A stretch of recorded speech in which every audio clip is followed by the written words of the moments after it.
Hello नमस्कार, मी ज्योती. माझ्या YouTube channel तुमचं स्वागत आहे. कशा आहात तुम्ही? आय होप तुम्ही मस्त असाल आणि आनंदात असाल. तर आहे ना, मी आज आहे तर मला ना त्याची रेसिपी मी तुम्हाला दाखवते. तर आहे ना मला ना बाकीचे मसाले वगैरे पण आणायचे आहेत. इथं मी मिसळ पाव करण्यासाठी ना मसाले काढलेले आहेत. कांदा, लसूण, अद्रक, खोबरं, कोथिंबीर आणि टोमॅटो. तर मी हे ना बारीक करून घेणार आहे. आपण मिक्सरच्या भांड्यामध्ये टाकून घेऊया. तर आहे ना कॅमेरा वगैरे कोणच पकडायला नव्हतं, त्याच्यामुळे ना मला ना टाकता वगैरे येत नव्हतं. मी एका हातानेच टाकत होते, पाहू शकता तुम्ही. तर आहे ना कॅमेरा जर कोण पकडायला असेल ना तर आपल्या ना व्हिडिओ पण छान येतो. तर असू द्या, ते राहू द्या. तर चला मग मी ना हे ना बस सगळं ना टाकून घेते आणि ना मसाला बारीक वगैरे करून घेऊया आपण मिक्सरला. तर बघा मी भरून झालेलं आहे. तर चला मग मी हे करते. आणि मिस्टरांची फरमाईश होती की ना तू आज मिसळपाव बनव. तर मिस्टरांना आपण नाहीच म्हणू शकत नाही, तर त्यासाठी मी मिसळपाव वगैरे लगेच करायला घेतला. तर आहे ना आपण मसाले जे ना त्यांना गॅस वगैरे चालू करून घेऊ, पातेलं घेऊ, त्यात तेल वगैरे टाकू. तर आहे ना मिसळपावला आहे ना तेल भरपूर लागतं. तर आहे ना जिरे मोहरी टाकून घेऊया आपण. आणि जो मसाला बारीक कढीपत्ता टाकून घेऊ. जो मसाला बारीक केला होता तो पण टाकून घ्यायचा आहे आपल्याला. तर मसाले ना आपण जे मसाला घेतला होता ना ते टाकून घ्यायचा. आणि जो बारीक केला होता ना मिक्सरला मसाले ते सुद्धा टाकून घ्यायचा. चांगला परतायचा. मसाला आहे ना तेल सुटेस्तोपर्यंत परतायचा. खूप छान होती मिसळ आपली. तर बघू शकता, चांगलं हलवून घ्यायचं त्याला.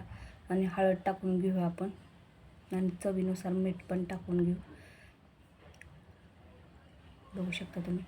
आणि चांगलं मिक्स करायचं. चांगलं आहे ना तेल वगैरे आपल्याला हे सुटलं पाहिजे. तर मी हा मिसळ पाव मसाला टाकलेला आहे मिसळचा. तर आपण त्यात ना मटकी वगैरे टाकून घेऊया. तर मी ना मटकी ना उकडून वगैरे नाही घेतलेली, अशी पण खूप सुंदर लागते.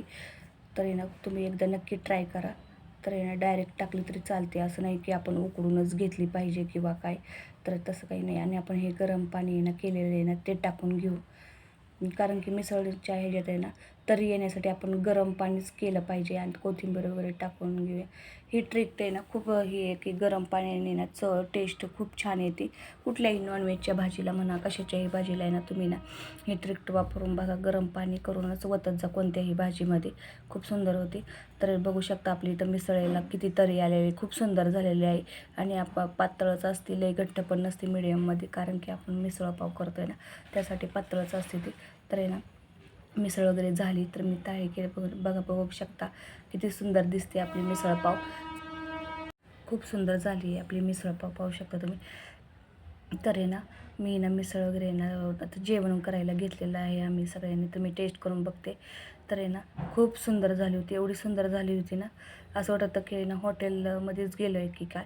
तर आहे ना उद्या आमची इथली पालखी होती, त्यासाठी आम्ही ना वारकऱ्यांना वाटण्यासाठी ना ह्याची राजगिऱ्याची लाडू वगैरे आणले होते. आणि त्यातच मुलगा आहे ना आजारी वगैरे पडला, तर त्याला संध्याकाळी ना आम्ही हॉस्पिटलला घेऊन गेलो. बघू शकता किती पाऊस आहे आमच्या इथे, खूप पाऊस होता. आणि त्याला कप वगैरे ताप हे झालं होतं. तर पाहू शकता खूप पाऊस होता म्हणजे ना. आणि वातावरण पण चांगलं नव्हतं. तर त्यासाठी इथे ना मुलाचा बड्डे होता, तर त्याला आहे ना घड्याळ वगैरे मागवलं होतं. मला काही समजतच नव्हतं त्याला काही गिफ्ट घ्यायचं. तर आहे ना मी ना हे वॉच मागवलं होतं, बघू शकता खूप सुंदर आले. आणि फ्लिपकार्टवरनं मागवलं होतं मी, खूप सुंदर आहे ते वॉच. तर आहे ना मी ना तुम्हाला ना खोलून दाखवते एकदा, बघू शकता तुम्ही. खूप सुंदर आलेलं आहे आणि त्याला पण खूप आवडलं गिफ्ट. तर आपण खोलूया. खूप सुंदर आहे. मम्मी तो पण बोलला मम्मी मला आवडलं गिफ्ट. तर खूप सुंदर आहे, मी तुम्हाला घालून दाखवते. खूप सुंदर आलेलं आहे. तर आहे ना काय म्हणतात, प्रोडक्ट इतकं सुंदर होतं ना. माझे व्हिडिओ आवडत असेल तर शेअर सबस्क्राईब करायला अजिबात विसरू नका. तर आपली मिसळपावची ना रेसिपी कशी झाली होती तर आहे ना मला नक्कीच सांगा. तर आहे ना चला मग आपण व्हिडिओ इथेच थांबूयात.